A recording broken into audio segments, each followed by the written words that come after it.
Good evening. Welcome. This is the 11th Community Forum to talk about the WMHS building project. With us here tonight are members from our architectural team and our project management group. We will do introductions in a moment. Before we get started, I'd like to let everybody know that this meeting is being telecast, and if people are listening to this meeting on Zoom and you have questions, we would ask that you put your questions into the chat and we will answer your questions at the end. So that's an important piece. And so the other piece we'd just like to let you know is that this meeting will also be available online if you'd like to watch it after we've completed the recording. So thank you very much for everyone that came out tonight.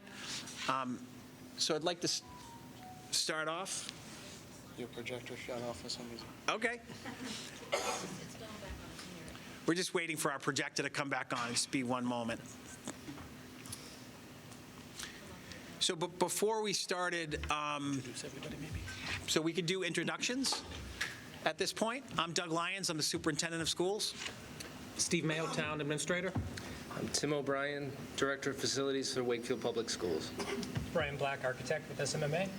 Joseph Bertrand, I'm the chairman of the Permanent Building Committee. Lynn Stapleton, we're the project managers from Wakefield. Hi, Helen Fantini, I'm the project manager with SMMA. Alan Gahan, project architect with SMMA. Tim Baker, project manager with Wakefield. And Erin Prestilio, civil engineer with SMMA. Thank you, Aaron. We also have faculty and administration here with us this evening. If we could start off right here. Amy? Hi, I'm Amy McLeod. I'm the principal here at the high school. Dave Robinson, Director of Guidance here at the high school. I'm John Hanron. I'm a science teacher and the science department coordinator at the high school. Hi, I'm Margaret Messier, and I'm the 5 through 12 ELA curriculum coordinator. Hi, I'm Diana Ho, and I'm the library media specialist at the high school. Hi, I'm Catherine Cameron. I'm a science teacher here at the high school. Thank you so much. So we'd like to start off just by covering some background information. So we entered the MSBA grant back in, this process started of us applying to the MSBA back in 2018. We were accepted into the grant in 2019, January. That was after several missed attempts to be admitted into the grant. And so we often get questions, why the need for a new high school? And so I think it's important, I don't think we can kind of stress this enough, that we're seeking to create a new building at this point to make a building that's more accessible to students, a building that's more consistent with our educational plan to get greater educational outcomes, to kind of change teaching and learning. We're also seeking to improve extracurricular spaces for fine and performing arts and athletics. It's also an issue of accreditation for us. We had a NEASC visiting team here last week, and there were kind of many points of recognition from the visiting team as they kind of visited with our school, visited with members of our community, visited with students, visited classes. And so kind of the points of recognition that kind of came through loud and clear from the NEASC co-leaders were that teachers in the building and the administrators in the building have really significant relationships with students and have developed an exceptional place and have developed a place where students really have a sense of belonging, which is significant in 2022. What was also cited is the work that we're doing in curriculum with our department leaders and our curriculum coordinators. The co-leaders really couldn't say enough about that structure and about the working relationships in those areas. So, but the accreditation piece, in terms of them talking about deficits or areas of growth, one of the significant areas of growth that has been cited repeatedly is just kind of the deficits in the physical plant, right? And so just the challenges that we face, and we're going to cover some of those this evening, and some of our teachers can talk about that as well. So So in terms of existing and proposed classrooms, I'm wondering if Margaret Messier could say a little bit. She's our English curriculum coordinator for grades 5 through 12. Margaret? Yes, thanks, Doug. I'm actually happy to talk about the potential that this new building has to help us continue to evolve our instruction to be more engaging for students and better meet the needs of all of our learners. And what that means is, currently our spaces are very inconsistent as far as size goes. So you could have a classroom that's so small that it's very hard for students to move around, to do flexible grouping, and something that we're really encouraging is to let students explore their critical thinking skills across the curriculum by engaging in discourse, which means some maybe direct instruction, some small groups, some interaction with technology, stations where students can rotate around. And with this new improved structure, it's not only going to help as far as lighting and ventilation, but it's really going to help give us what we need, as I said, to truly engage students, to have multiple means of representation, multiple means of delivery of material within any given lesson, and it's going to minimize the wasted time of students moving desks and trying to get by each other and having to go out into the hall, or teachers trying to find an empty classroom to send groups to. So we're super excited for the potential that this means for continuing our curriculum work and evolving it. Thank you so much. One of the areas that has been cited consistently as a challenge for our students and our teachers is in the science department. And head of the science department is John Hanron, here to talk a little bit about some of the challenges that we've faced in science. Yeah, so in the science department, we're really excited about the prospect of a new school. Especially just thinking about how it can help us to innovate and adapt our instruction to continue to meet the needs of our students, especially going forward in 21st century and developing those types of skills. I think that so back in 2016, Massachusetts adopted a new frameworks for science, which are based on the national next generation science standards, and that places a heavy emphasis on science practices. And so we've worked really hard to kind of adapt our curriculum to incorporate and integrate these practices into our instruction, which involves a lot of inquiry, labs, hands-on learning, stuff like that. And so we're finding that the spaces that we have currently really limit us in that capacity, in the sense that it's really difficult to prepare and have these learning experiences ready for students to engage with and in a meaningful way. We'll have teachers who will be spending 10 minutes at the start of class trying to switch over between, teaching different subjects and getting their labs ready.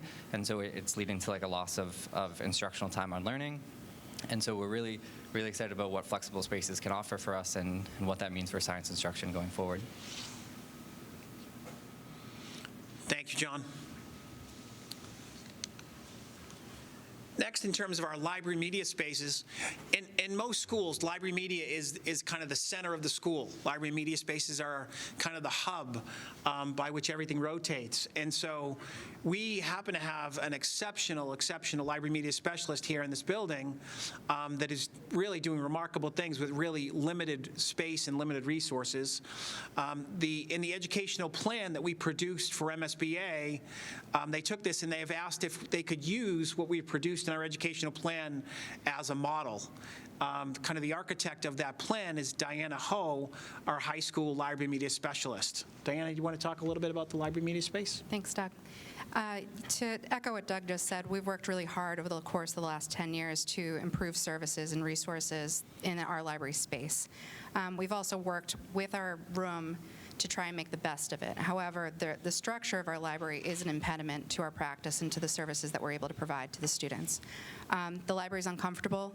It has low ceilings. It has old furniture. There's a lot of little corners and crooks, but there's no comfortable areas where the kids can kind of cozy in and read a book or do the things that they need. We have a myriad of reasons that students are coming to visit us, whether it be to meet with a teacher or to read silently or to do a presentation or to do research. But there aren't differentiated spaces in our current library that's able to service those students. There's no access to natural light in the library. It's an internal room. There's absolutely no light. And all of this makes it very unattractive to students. So regardless of all the services that we're providing to students, they aren't coming to the library of their own volition currently. The new media center is the antithesis of what our current room looks like in terms of aesthetic. It has lots of light. It will have the infrastructure to be able to support technology that we're not able to currently support, and it'll also have differentiated seating that will be able to support the many different classes that come through our room. Thank you so much, Diana. You know, one of the things that we are learning as we're working with our architectural team and visiting new high schools is that it's really critical to have really exceptional kind of, wayfinding is what the architects call it, an ability to come into a school, find your way around, and get where you need to be in a reasonable amount of time. And I think Amy McLeod is probably best to talk about the next few slides in terms of hallway and circulation and just what we're doing. Thanks, Doug. So when we think about the layout of the high school, we really want the high school to feel less like an airport where students are running down long hallways from area to area, and more like a welcoming, collaborative space where students can feel like there are adjacencies between their classrooms that make sense, where there are hallways and gathering spaces throughout the building where they can meet safely under the watchful but yet independence, right? So the watchful eyes of teachers, but yet they can have independent gathering spaces. And where they can be safe. Right now, this building is full of different hallways leading down, say, to the field house, or hallways down underneath us that are no longer usable hallways that create unsafe spaces for kids. So if you look at the difference between the pictures, the idea is that these informal gathering spaces would be places where students could collaborate, study together, work together, and yet be within a flow of adjacent classrooms that make sense. Thank you, Amy. Can you say a little bit about community spaces? And so, again, when you look at the space that we're in tonight, you can see that, while it can house a lot of people, there's not really a lot of flexibility here.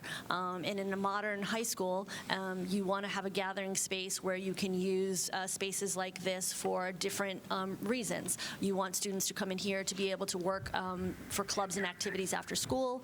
You want them to be able to do artistic or theatric presentations, things like coffee houses or music presentations, and this is just not a space that flexes that easily. Again, comparative to the space that a lot of schools are building now, you have a learning stair that can be used for presentation purposes.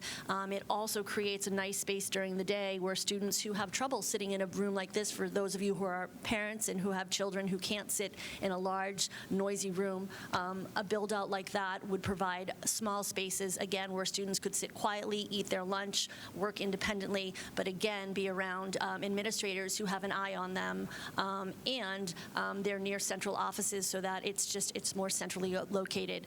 It creates a heart of a school, and so for those of you who came in tonight who weren't even really able to find the cafeteria or where we are, right now we currently don't have a heart of the school. Thank you, Amy. So in terms of just thinking about the existing building deficiencies and thinking about the mechanical systems, I'd like to invite our Director of Facilities to talk a little bit about kind of the deficiencies in this area. Jim O'Brien? Good evening, everybody. I just want to talk a little bit about, and you may have experienced it a bit on your tour, the fluctuation in temperature that you'll experience throughout this building. I know that it's become an issue for students and teachers alike when they're trying to have a classroom experience where the kids are comfortable and able to learn effectively. It's something that we are constantly addressing in this building. We spend a lot of time, effort, and finance on chasing HVAC issues and constantly responding to broken systems and inviting contractors in to repair those systems. The roof is a major concern. While over the past year we've been able to address some of the issues that we do have, those are very temporary solutions. This is not a long-term fix. We don't currently have trash barrels in hallways collecting water. We do have smaller leaks. But like I said, these are not permanent fixes. This is a very temporary solve. It's also important to mention that Wakefield Memorial High School is arguably the largest consumer of energy throughout the town of Wakefield. So that's something that we're constantly keeping an eye on, and one of the things that we would like to address the most. Moving on to the next slide. Another large consideration for us across the district is ADA accessibility. It's something that we speak of constantly, and we want to make sure that the building is welcoming and accessible to everybody. If you see in this example, this wheelchair in the picture does not fit into the elevator that goes to the third floor here, the history hallway at the high school. It does not meet the current standards. It may have met standard at one time, but that time is not now. And we would like to, this is one of the major things we need to address in a new building, is ADA accessibility. Thank you. Thank you, Tim. I think we're also learning that a Stokes litter or an ambulance gurney, correct, Tim? Yes. Gurney? Yes. Wouldn't fit into this elevator as well, so which would be a significant issue if we needed to transport a student or an adult in this particular case. So next up, I'd like to talk about kind of the MSBA process. So the MSBA process, this is can be a complex slide. You know, what I really want you to know and hear is that MSBA, it kind of, when you're accepted into the grant, that's kind of a milestone, right? You're accepted in, but once you're accepted in, then you're into a lockstep process where you need to successfully go from one module to the next. And so we want you to kind of hear a little bit about those modules. So we needed to go through an educational visioning exercise to develop an educational plan that really kind of looked at multiple alternatives and also assessed the site. So when we often get questions like, for example, have you looked at building on other parts of the property? The answer is yes, of course. We're required to do that per the MSBA requirements. And so, and Joe Bertrand will talk a little bit about that in the upcoming slides. But in Module 4, what we come up with is one single recommendation. Right? We look at all alternatives, all different sites, all different ways to get where we would like to be, and then we're required to make one recommendation during schematic design. Okay, and that's where we are currently. We're moving into kind of the vote, the MSBA vote on December 21st. December 21st, MSBA will vote on our schematic design, and then it will be put back to the town to talk about or to figure out funding or to how we're going to enter into a funding agreement. So next, I'd like to turn it over to Joe Bertrand to talk and about the next 7 or 8 slides, just in regard to what this process has encompassed. Joe? Thank you. Since 2018, the Permanent Building Committee has been discussing both the ideas and the concepts of a new high school or renovated high school. Since 2020, we've had 31 public meetings regarding the Permanent Building Committee as well as the School Building Committee. The School Building Committee consisted of approximately 30 individuals, community members, elected officials, volunteers. And SMMA also has had numerous focus groups to talk about the concept of a new and or renovated school. Initially, the group reviewed at least a dozen different scenarios as to where a new school would be located or new ways to renovate this particular building. And eventually, the committee decided clearly that the site for a new school should be on the Beasley Oval. As a result of that, if you can go to the next slide, the MSBA then requires us to take a look at 3 different options once we've made that determination. The first option is a code upgrade, the second is a renovation, and the third is a new school. This shows essentially what we studied and what we saw. A code upgrade would cost $178 million. The renovations would cost $272 million. And a new school would cost $273.5 million. Next slide. This is the code upgrade. Essentially, you're taking the entire structure of this building and upgrading it up to the building codes of today. You would not change any spatial issues. You would still have the issues that have been discussed already. You'd have probably a new elevator, maybe, that's about it. You would also have, you would not meet the educational program that had been developed. And the MSBA may not even give you any money for it. So that was decided that that was not appropriate. Next slide. We then looked to the addition or renovation. You want to go to the next one? This essentially would remove pieces of the present building, renovate other areas of the building, add to the building. However, you would not have a place for the students while this is going on. When we did the Galvin, we were able to phase it such that when we built the permanent building committee, where we were involved in the building of the Galvin Middle School, we were able to phase that so that a portion of the school could be built without disrupting the ongoing school activities. That couldn't happen here. So you would need a swing space. You would need to have additional space for the students, and that is not reimbursable under the MSBA guidelines. Also, as indicated, the cost is almost the same as a new school, and it would take almost a year longer to complete, because anytime you do phased construction such as that, it takes a lot longer to complete it. So that option was declined. The next option was a new construction of $273.5 million. It meets all the educational needs. There's no need for a swing space. There's no need to disturb the student activities. It would take a year less than a renovation.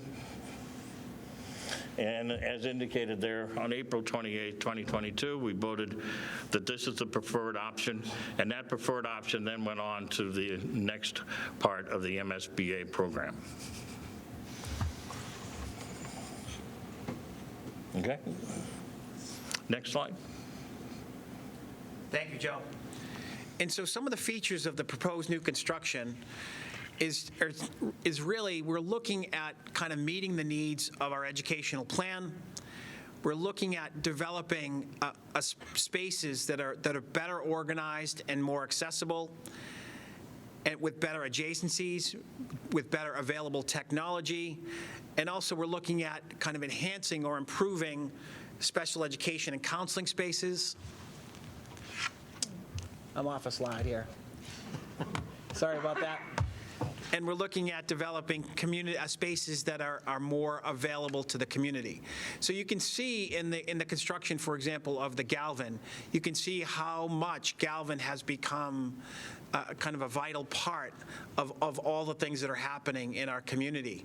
And the reality is that we just can't, we're actually turning people away that would like to use the building for community use because it's just so booked. And so we feel like a new facility here not only would be better in terms of improving teaching and learning, but also improve availability for the community.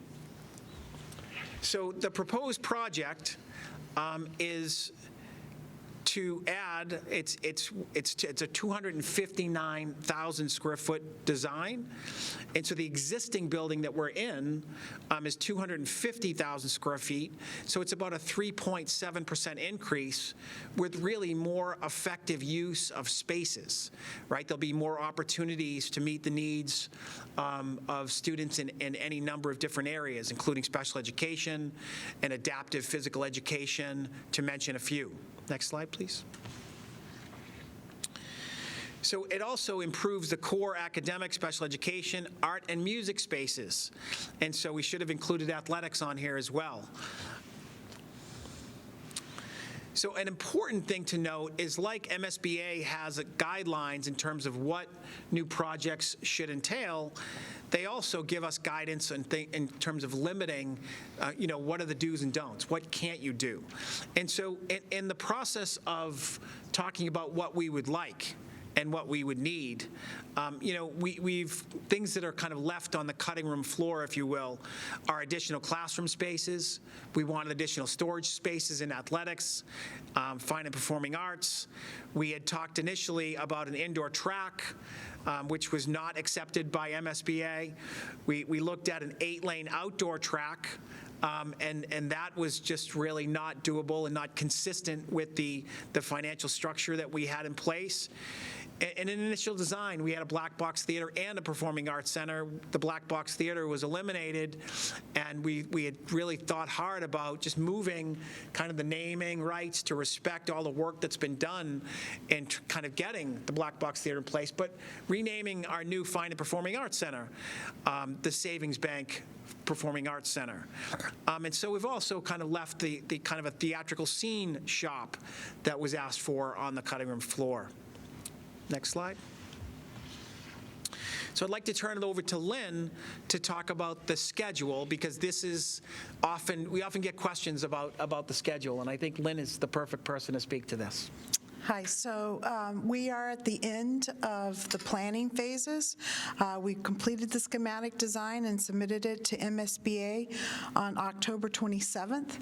They have been reviewing our schematic design, and we are anticipating that the MSBA Board of Directors will vote to approve our schematic design on December 2022.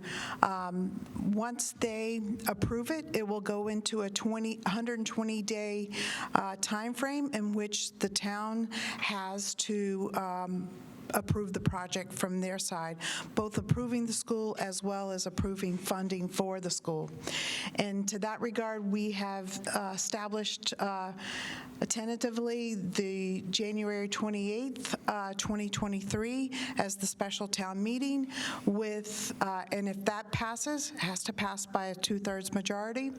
If that passes, we will go to a ballot vote on March 11th, 2023.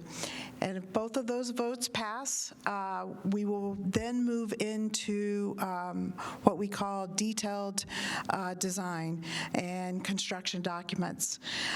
All of this anticipates a January 2024, around that time frame, for a new building construction start. We will do some 24 to start construction. And that we will have some early work that starts in the fall prior to that date, but this is all anticipating a January 2027 school opening. And you'll notice that this has been pushed back from what we had originally reported for fall of 2026. We have done this in an abundance of caution as we have gotten more into the construction logistics and time frame. We feel that we may need these extra months, but we will be working to push that time frame back as much as possible. But for now, we are looking at a January 2027 school opening, at which time we will, once the students move into the new school, the demolition of the existing school and the beginning of the site work will start, with an anticipated completion of that by the summer, end of the summer of 2027. Thank you, Lynn. Next up, I'd like to introduce Steve Mayo to talk about the project cost and about the impact that it will be on the tax base. Thank you. Thank you very much, and thank you for having me here tonight. I think it's thrilled to be here now that you've seen all these great pictures of the new building and how great it's going to look and what it's going to do for everybody. Now they asked me to talk about the costs. So that's, I'm the Grinch, right? I'm the Grinch here today.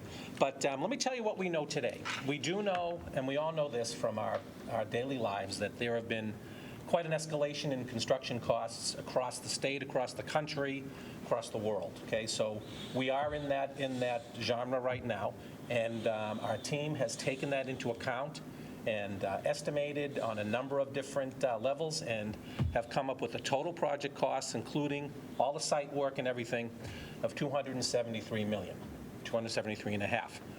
That's what we know today. We also know today that the SBA, while they say they will reimburse a town demographically like Wakefield, roughly, let's call it 50% of construction costs. It's a little bit more, but roughly 50%. And you're going to say, Steve, your high school math is not too good, even though you went into this building. That's not, that doesn't look like that's correct on the slide. Well, the problem is that the school building authority in Massachusetts will only reimburse up to $360 a square foot of eligible costs for construction. Anybody who's out there building right now knows that construction costs have gone way over $360 a square foot. And that has been talked about in a lot of forms before, but that's where we are today. We are going to hear, however, on Wednesday of next week from the SBA, rumor has it, or strong rumor, that the SBA is going to increase their participation in communities, and what I'm meaning increase, they're going to increase that ceiling on the reimbursement from 360 to some number above.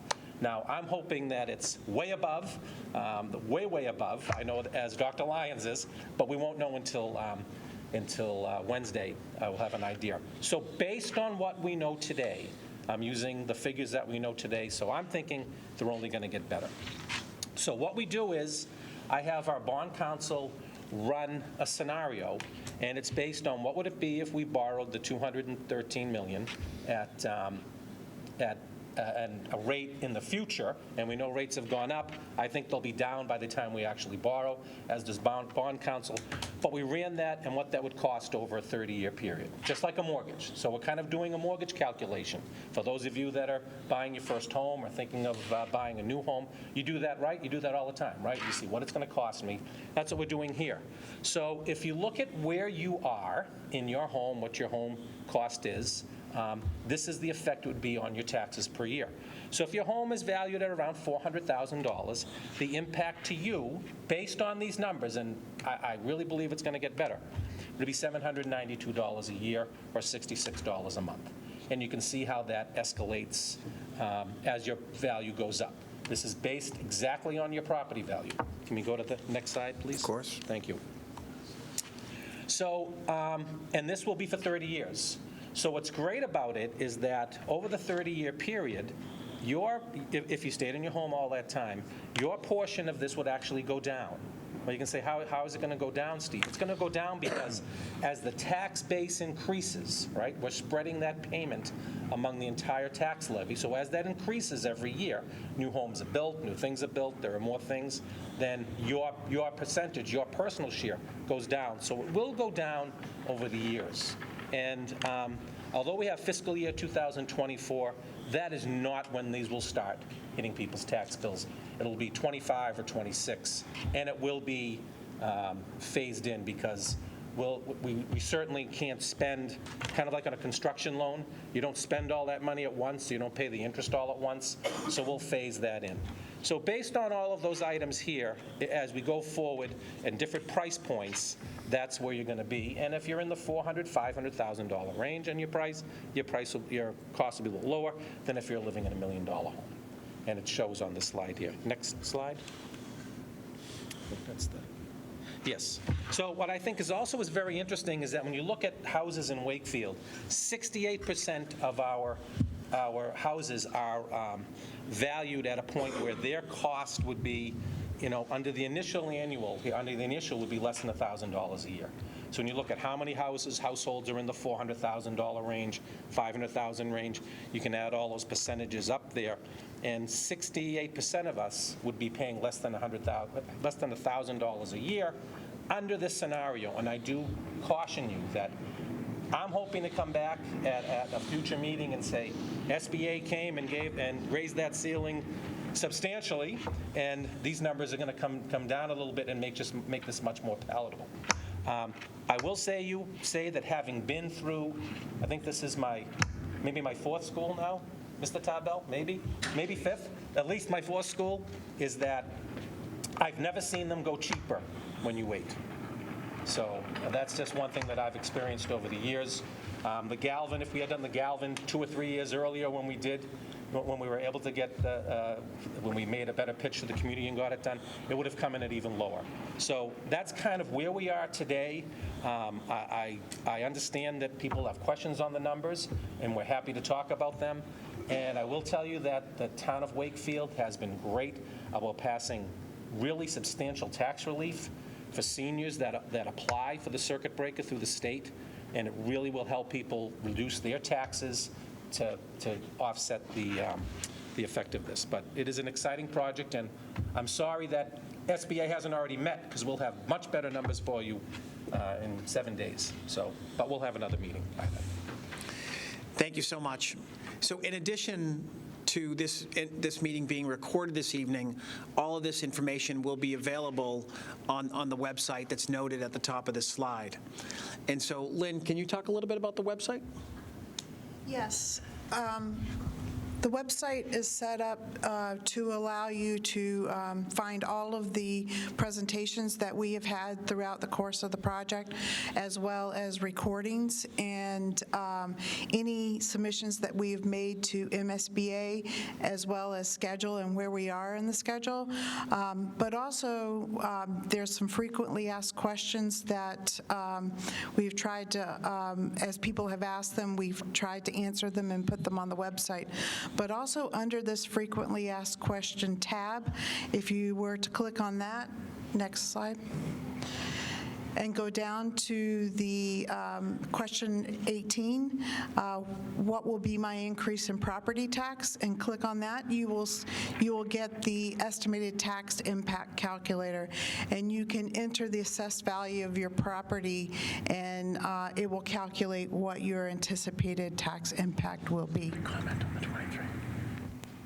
Next. Thank you, Lynn. Something that's important to note is that at the bottom of the slide, it says estimated initial tax increase for 2023.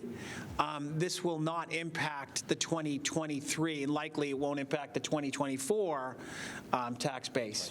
Right now, you're in fiscal year 2023, so nothing's going to happen to your taxes this year. That's already set, and probably not next year.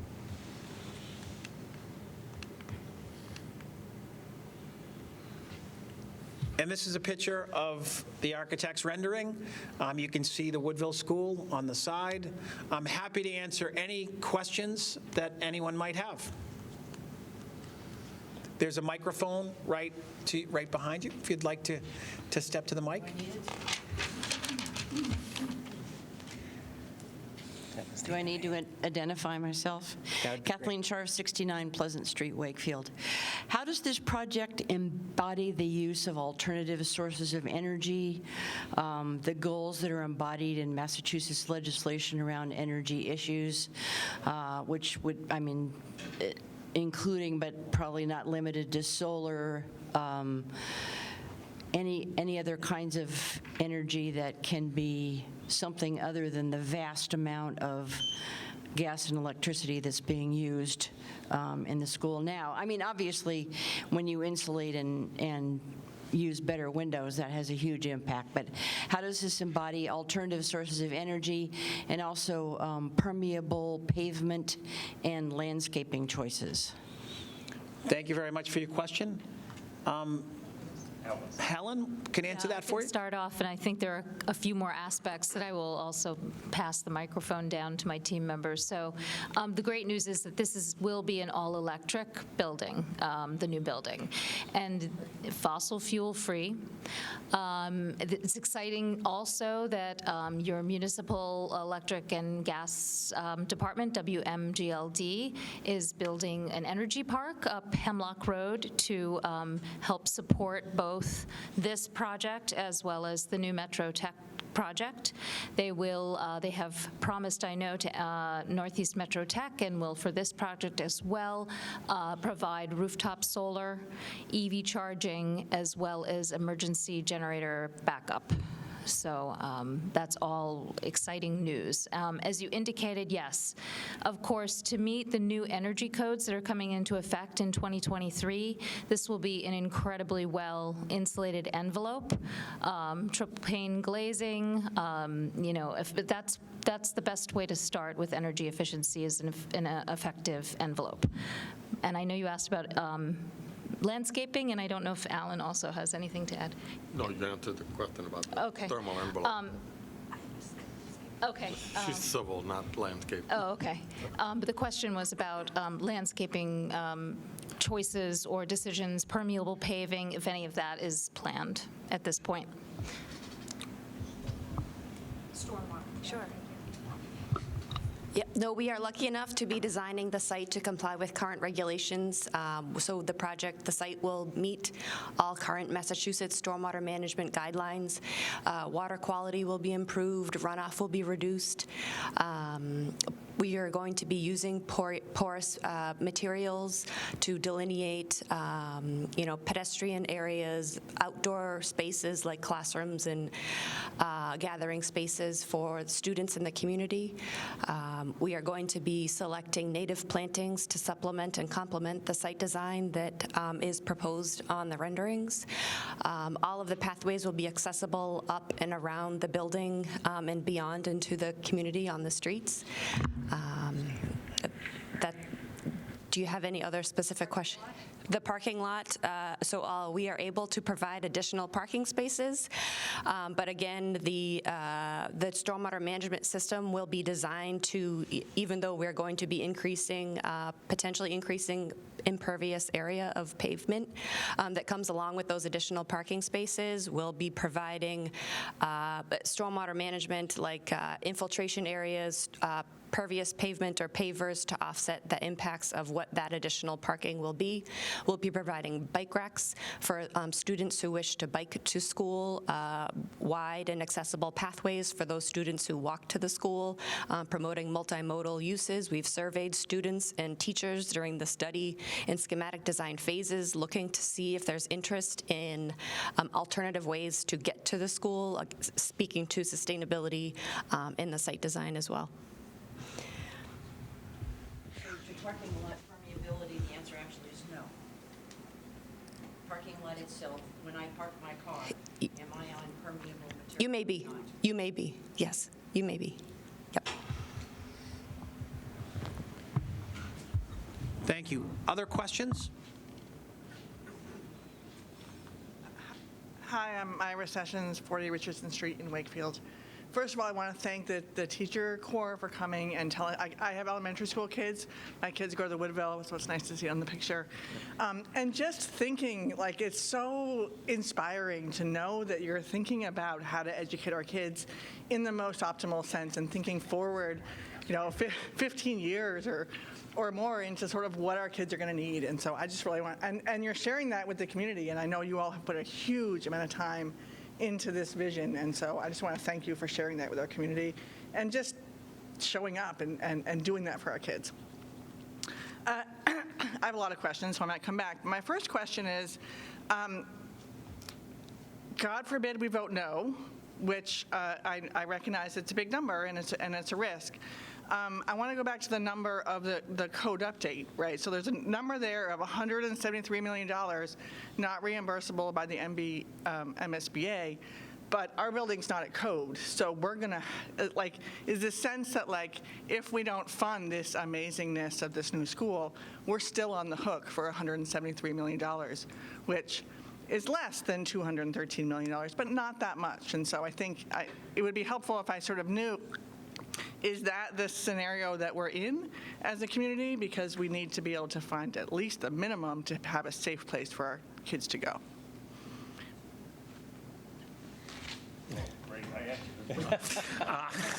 Way to pass it on, Doug. Some of the areas that does not mean that we're going to immediately put in the code building, but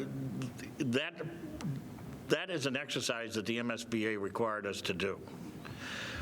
If the question becomes no, we would have to go back into the queue again. with the MSBA, if we wish to have the MSBA fund. It took us 10 years to get to the approval.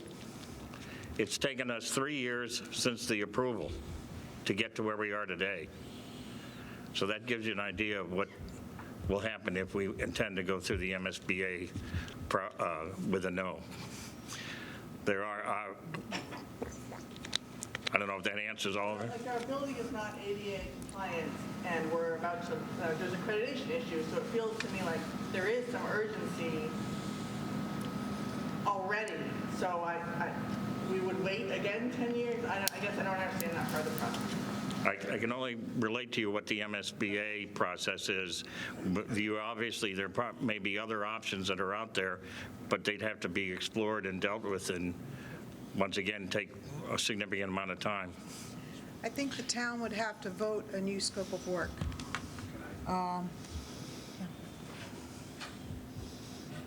If I can take a crack at this one, my name is Chip Tarville. I'm a member of the Permanent Building Committee. I think what you're asking is if there's a no, what do we do, right? So if there's a no, what you see is to bring this building up to for $173 million just addresses the code compliant issues in the building. It does not answer accreditation issues. The science labs are failing. Okay, we would then have to not only spend the $173 million, we would also have to come up with some sort of scheme to create new science classrooms, build an auxiliary building next to the Beasley that could house STEAM stuff. There'd be a whole new scope, a whole new issue, and we wouldn't probably be able to do it through the MSBA. So you then add $173 million plus whatever dollars the renovations for programs, science classrooms, and all of that would then start bumping up to where we get into the $273 million category again. Okay, so it's not that we can just go to the code compliant issues, address those issues, and then be happy we have a new code compliant school.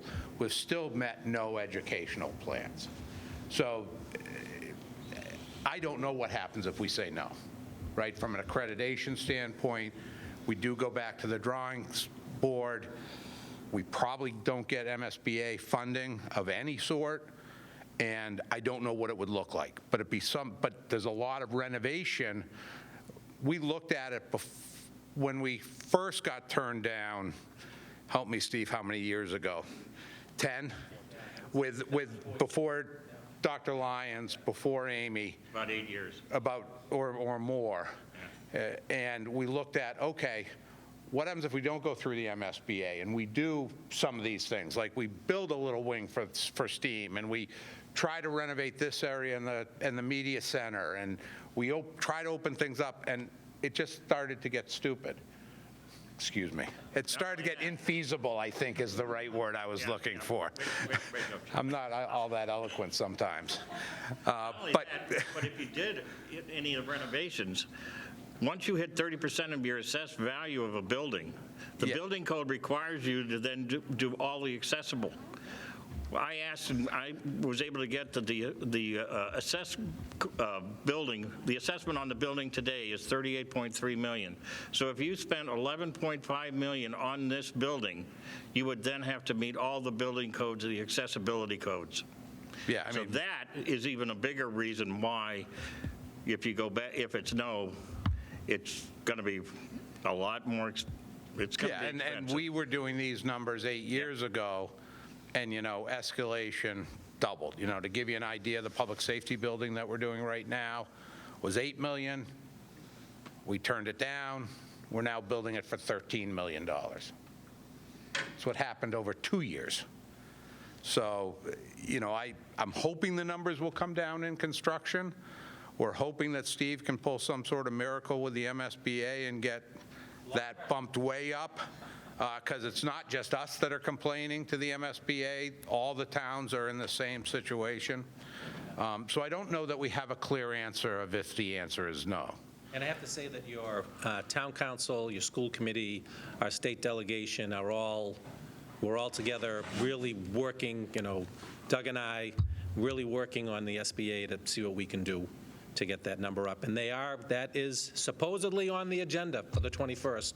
That's what I've been told. And we qualify for that. So hopefully that'll happen. But Iris, that's not a good answer to your question. I don't think there is one. I don't want to get labeled either. I clearly fully support. I Right. just want to make sure I we're know. transparent about what the options are. Hi, Andy Bray from 3 Highland Ave. I just wanted to note, Steve, on your point, that there's also a citizens petition that's been circulating around town that's intended to go to the treasurer and the heads of the MSBA ahead of their meeting on the 21st. If anybody needs to find that, why don't you go to the Yes for WMHS Facebook page, and we'll post it there tonight, a link to it.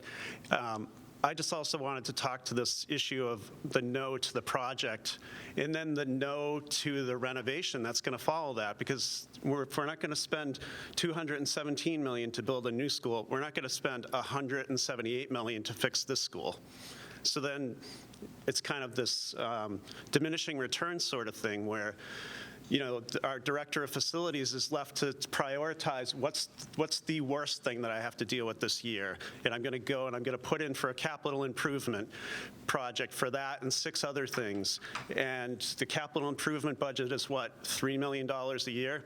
And every department in town's putting in for project. Actually 2.1. 2.1. 2.1. Don't give them any ideas. Yeah, if only, right?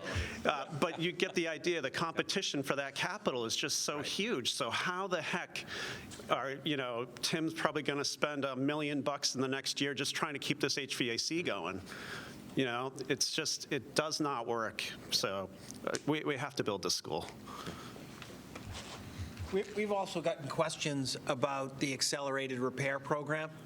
MSBA has what they call an accelerated repair program where they will fund different projects for schools. For example, they funded the Greenwood project on the roof. That program is being discontinued so that funding can be used to fund projects in the pipeline like us.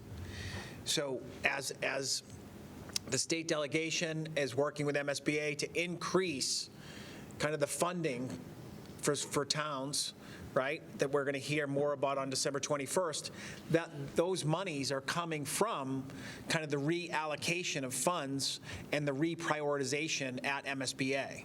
So that's important to note. So funding streams that were once available are no longer available, right? And the reason is because they're looking to disproportionately fund projects that are in the pipeline, right? So, and that's exactly where we are at this moment in time. Other questions?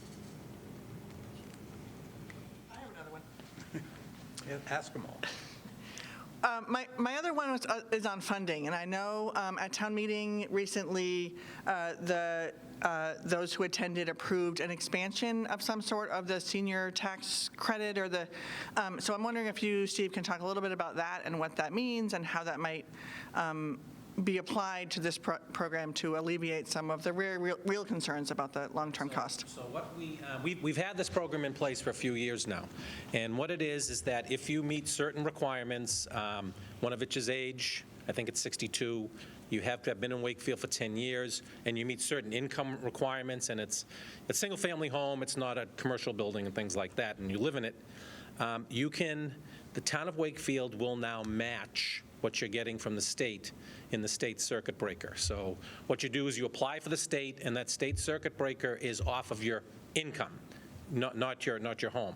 So let's say you get $1,100 off your income through the circuit breaker. You bring that paperwork in, and I think it's about 240 seniors that take advantage of this. Bring that paperwork in, and we, on the assessor's side, will match that off your real estate taxes. So it's great. You got $1,100 off your income tax, and then you got an additional $1,100 off your real estate tax. What we decided to do in November was, knowing that this was coming along, to increase the town's participation in that to make it 150%. Up to 150%. And the reason why we did that is because there was some legislation that had been filed at the State House that was going to increase the circuit breaker amount, but it got kind of mired in committee and, no one wanted to work together or whatever happened. So, if that had gone up to like 1,800 and we matched that, that would have been great. That's a big help to people, right? So we decided if we wanted to do that on our own, 150%.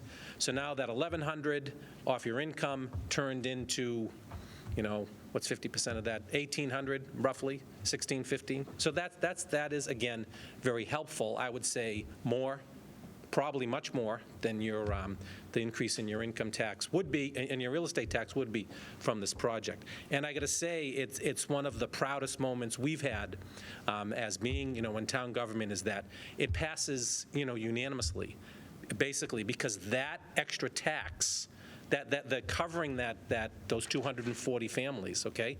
Guess what? All of us that own single-family homes in Wakefield or property in Wakefield, we all absorb that in our taxes. So, your taxes, my taxes went up $25, $30, $40 to help these people out. So it's a great program, and it is available. I'll tell you that our very talented assessor, and don't tell him I said that because, he gets a little bit ego like I do, but he goes on the road and meets with people.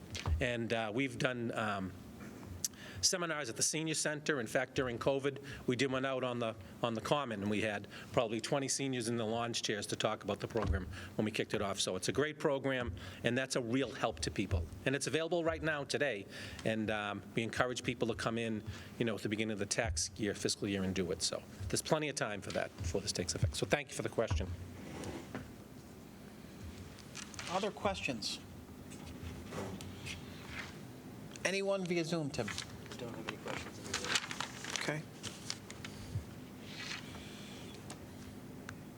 If in your travels you have additional questions, or if when you go away you think, I wish I had asked, please, we urge you to reach out and kind of seek out any one of us here at the table, any one of the school administrators that are here, and we will do our best to get back to you promptly and answer your questions as quickly as we can. Thank you so much for coming. Doug?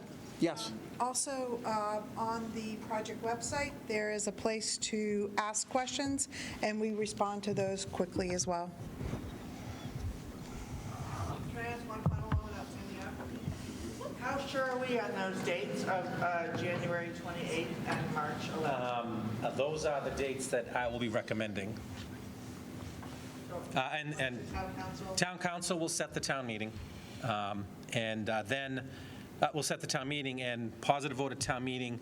Then we need, by state law, there needs to be a necessary number of days to have the election. I would have loved to have had them on the same day to have the high school election on the town election, but it just didn't work out with the SBA, with their time frame, so. The council's not going to select those dates until MSBA. Correct. Well, I'll tell you what our plan is. Our plan is to, if we get approved, and I believe we will, I'm hopeful we will, on Wednesday, 21st, I've already talked to the council, we would have a very quick meeting to set the date the next day. So it probably will be the 28th of January. Can I ask one final question to you? Yeah. Steve, on the senior tax thing, what's your sense of how undersubscribed is that?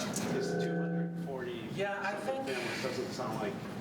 Yeah, I think that we thought that based on other information we have from the state, I want to think that we probably thought maybe 300 plus people qualified for it. But there are certain things you have to hit from the state, so. And you have to be seniors as well. Have to be seniors. Yeah. Is there anything the town's doing in the way of outreach with the new benefit to make folks that? Yeah, we put it out in the assessor's notes, and we've put it on the website, and senior center, we've done things at the senior center, so yes. Thank you, sir. Yes, yeah. But if you have anybody, a neighbor that's asking, please send them our way, too. We do have a question for you, Steve, in the chat. What can the town do to help seniors navigate the state tax circuit breaker process? Well, we can certainly sit with them and help them. We have people again at the senior center or through the assessor's office. But that does mean you've got to bring in your tax returns and things like that and file. Repeat the question? The question is, what can we do to help people navigate the actual state trigger on that?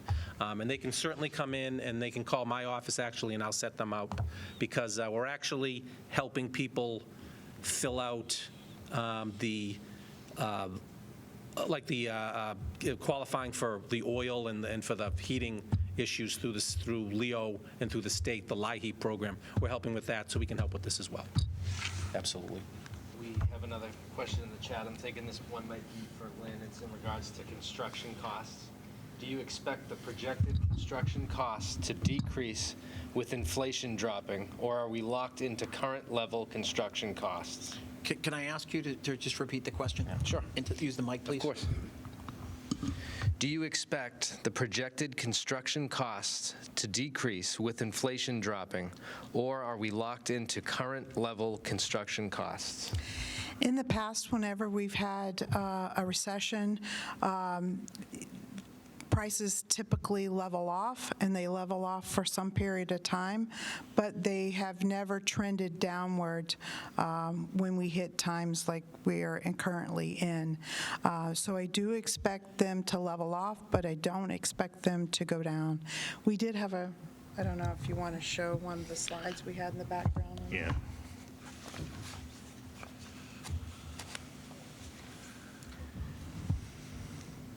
Hold on, I'll bring it up. This is the,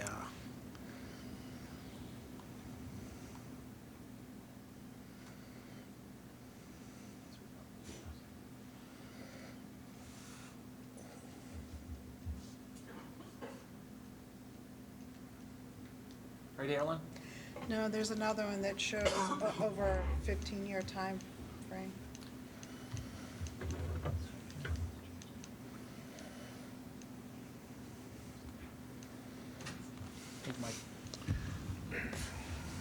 You get a slide number, Lynn? It's near the end.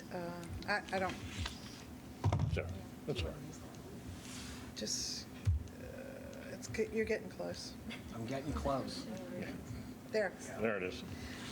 This shows over from August of 2005 to August of 2022. And as you can see, we had we had a period of time where it went flat to zero, but over the course of those years, it never went down.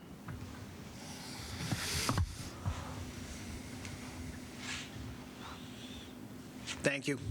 Other questions on chat, Tim? There is not at this time. Okay. Again, thank you very much, everybody, for coming this evening. It's much appreciated. If you have additional questions that you think about when you go away, please reach out to any one of us. Again, have a great holiday. Best wishes to you and your families. Thank you.